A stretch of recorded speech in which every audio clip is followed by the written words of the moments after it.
She goes into this bookstore. She goes up to this covered Muslim woman, young woman, who's the cashier, and says, have you ever heard God speak to you? And the Muslim, just staring at her like, who are you? And no, do you want to hear him speak to you right now? And she says, would you come to my house? And this redhead with spiked red hair and all these tattoos and this little 14-year-old. And she comes in, the Muslim daughter, and says, these girls walked into my bookstore and asked if we'd ever heard God's Allah speak to us.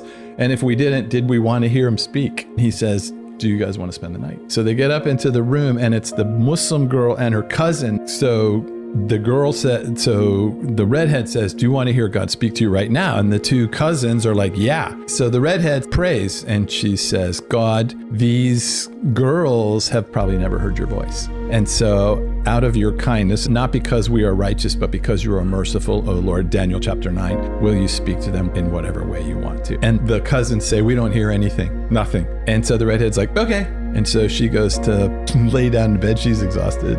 And then she's asleep, and she wakes up in the night, and one of the Muslim girls is standing up in the middle of the room. The redhead wakes up in the redhead, and sees the Muslim girl standing up, and she's talking in the room. She's having a conversation with someone. She's whispering. And so the redhead is watching her talking, and she says, are you okay? Are you okay? What are you doing? And the Muslim girl looks at her and says, yeah, I'm okay. I'm just talking to this guy. And the redhead says, do you know who it is? And she said, no, but he's really nice. And then she knows, the redhead knows. And she goes, ask him his name. And she says, what's your name? And then she said, and she looks back at the redhead. She goes, it's Jesus. And then the redhead goes, okay, have fun, and goes back to sleep.